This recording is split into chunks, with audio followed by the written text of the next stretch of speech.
we would have from Friday to Sunday, like non-stop, just trying out different ideas.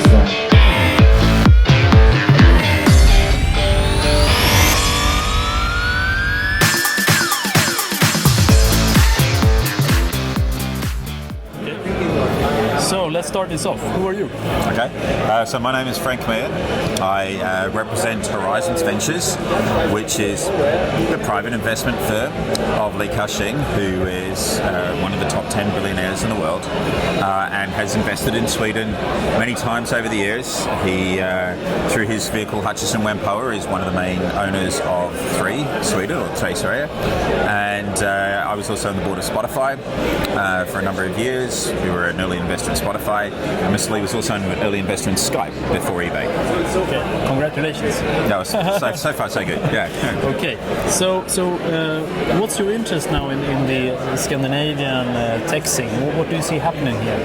Well, we started to look at some smaller, earlier in stage investments here last year. We made an investment in a company called Howdo last year, together with Wellington, and that was really essentially because of the founders.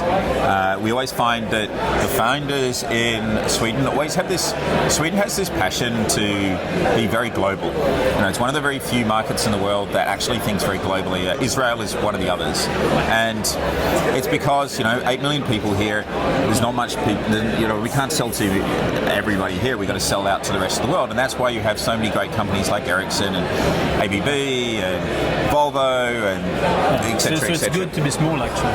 Well, it's good that you have to always think global, right? And Sweden, more than anyone, thinks global. Incredible, right? And everybody, like Daniel, like Nicholas, they always think global, and that's what we love about the businesses here. And also, they don't try to flip. They're not building to just, hey, I want to sell to Google. I want to sell to. I mean, most companies in Silicon Valley think about, hey, I just want to sell. My business plan is to sell to Facebook or Google, right? That's what they do. While here, there isn't that. That doesn't exist. So therefore, everybody is out to build a business, and they think building a business is the most important thing, and that's why they always succeed. So that's why you think that it's an interesting market. That's why I think it's an interesting market. They think they build to succeed, and they build globally. Yeah. Okay. Now I know you're a busy person. You want to get back on the floor. The 3 game change questions. Why are you passionate about startups? I love startups because of the incredible energy associated with building a new team, building a new idea, and watching the enthusiasm of that team applied to something that they feel so passionate about.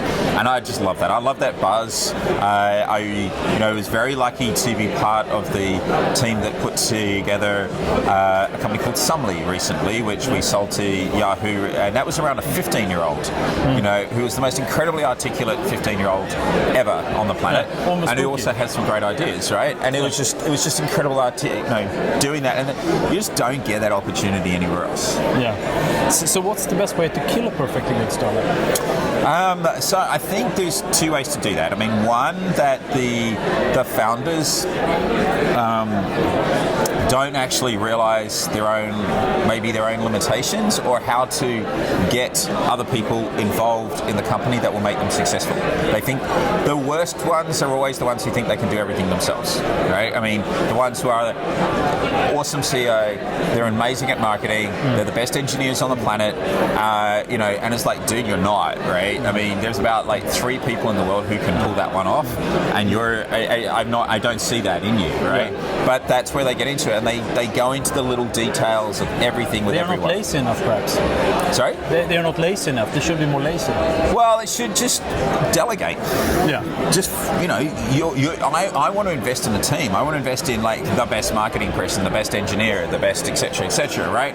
And that's not one person. That is one person who's able to bring those people on board and bring the team together. The team is the most crucial thing. And the other thing that can happen is where, the investors, particularly maybe, one can, where it becomes a plaything for an investor, and the investor has their own ideas of what it should be, and the company is moving around on those whims.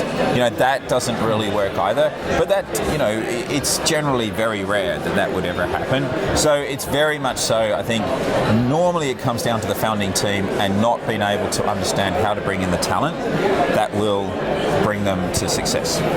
Okay, so finally, why is it game-changing to work with Horizon? So Horizons is, it's incredible. I'm very lucky to be part of this team. It's a team that is very active. It's a very active investor. It puts a lot of effort into what it wants to do.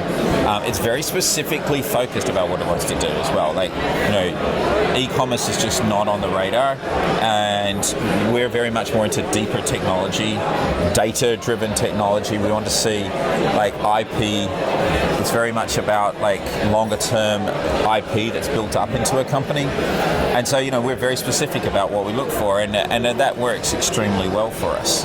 And so whatever we've done, be that Spotify, Siri, Skype, etc., Waze, and Facebook, and all these others, it's always been around the founders.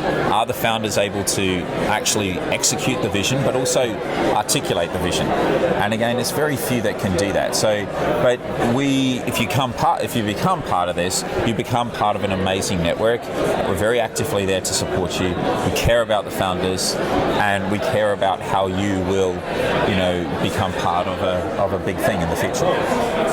Thank you so much for your time. Yeah, no worries, man. Cool. Thank you. That was good. All right, Yeah. Nicholas.